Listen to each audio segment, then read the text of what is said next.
Hey everyone, BabyT here, and I actually just wanted to give some mercy tips because I've learned a few over my, the couple hours I've played. Okay, it's been a couple more than a few hours.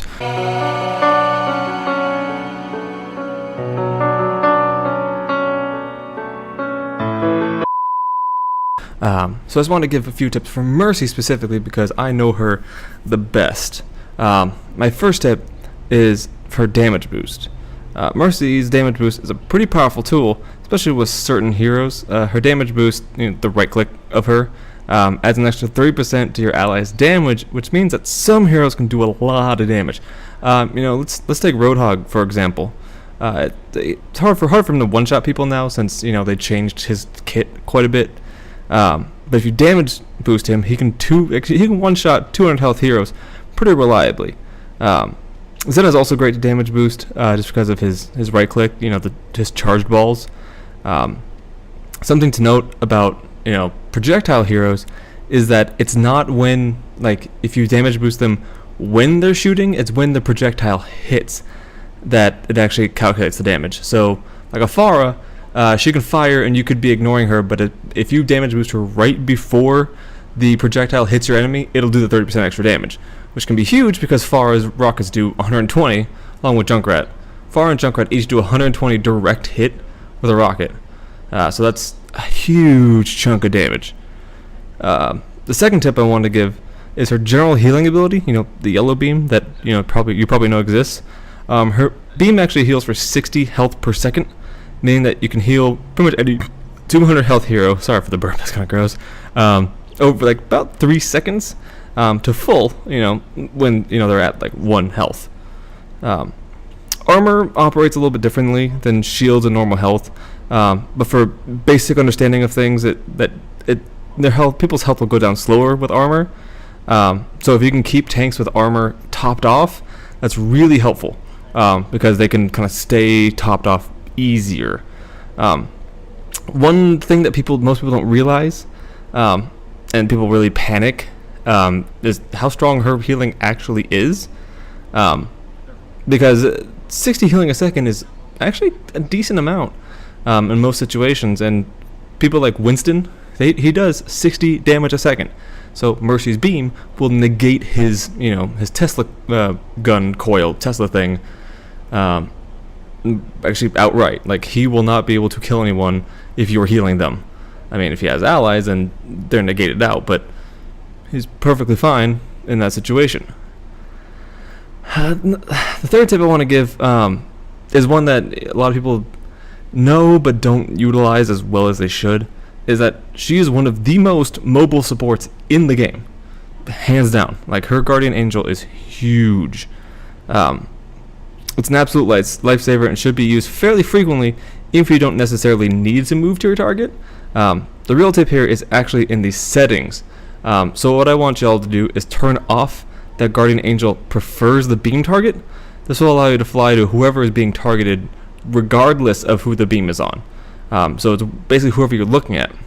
This allows you to begin healing someone and then look around the battlefield and basically to find the best person to fly to, basically best positioning, and then do that, and your beam will stay on whoever it previously was on, which can be a real lifesaver.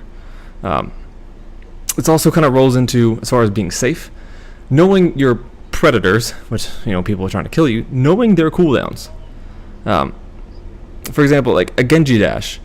If Genji dashes through you, it's important to know that he can't do that again for a few seconds. So if you want to fly away, he'll be safe. However, if he kills someone with that dash, or dashes and kills someone, his dash is reset.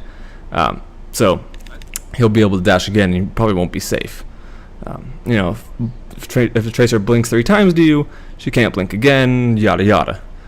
This usually plays important for dive heroes. So Winston, Tracer, Genji, Diva, those are going to be your major predators that are you have to worry about their movement cooldowns. The last tip seems kind of obvious outside the game, but when you're in the heat of battle, it's kind of hard it's easy to forget. But don't be greedy. Do not get greedy, especially with your res. When you're resing, you are not. You are. I mean, you're You're not hard to hit. You're an absolute sitting duck. And you light up yellow, and there's a distinguishable sound that I bet a lot of people who've played a bit of Mercy probably know that sound like off the top of their head, without me even actually having it in this video at the moment. If you don't want to give up your positioning, and if the enemy is kind of advancing on where the body would be, it's not a good idea to res, because let's kind of look at it this way. Let's say your DPS kind of goes up front, like that Junkrat up there. Let's say he's up there, he's in the heat of the battle. If you were to fly up there and try and res him, best case scenario, you get the res off. Like that would be great. You got the res. Congratulations. However, you're now both out of position. You're both behind enemy lines, and you're probably going to die.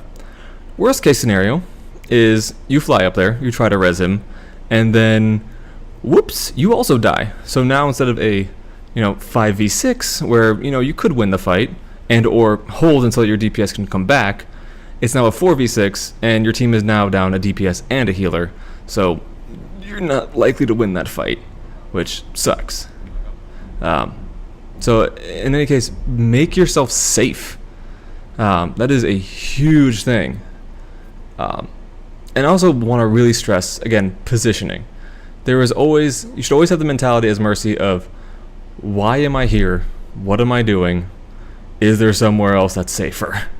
Because if if you stop thinking as Mercy, you're gonna find, oh hey, my team is gone, or oh, I am standing on the payload and my team is 40 meters behind me, and then you're done. Like, you should always try to have an ability to break line of sight, because that will do you a huge favor as far as ensuring your safety. Plus, with like line of sight, if something happens, like say a Roadhog is bouncing up to you, doing the Roadhog constant jump thing that everyone who plays Roadhog loves to do. If you see him like throwing that hook, or you think he's gonna throw that hook, like you start predicting it, just turn the corner. Like, you turn the corner, no big deal. He can't do much. Like, and his hook will miss, and you'll be safe. Additionally, that'll also kind of keep you out of line of sight of a lot of other people. And staying out of line of sight is huge, because snipers are your natural enemy. Like, Junkrat is really tough because he can just spam an area, but if you're not in line of sight, he can't touch you. And lastly, her Guardian Angel is huge. However, remember that you start on the ground when using it typically. So if you use it and you're on the ground, people are going to try and find you. People are going to be looking for you up in the sky. So the best thing to do is, again, remain mobile even while you're using it. Like, it's going to give you a chain heal. Oh god, this instance right here is just bad for everybody involved. Yeah, see, I was out of position. I was basically in front of my team, which, bad positioning. Man, I'm surprised we win this game. Anyway, that's about all I could think of in the brief moment I was writing the script.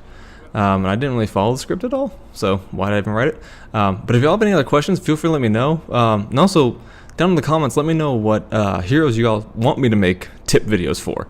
I've played this game for a small amount of time now, so I know quite a bit about general tips for most heroes. So if you all have any questions, or want to know how to play a hero better, feel free to let me know. Anyway, thank you all for watching, and I hope to see you all next time. Alright, see ya!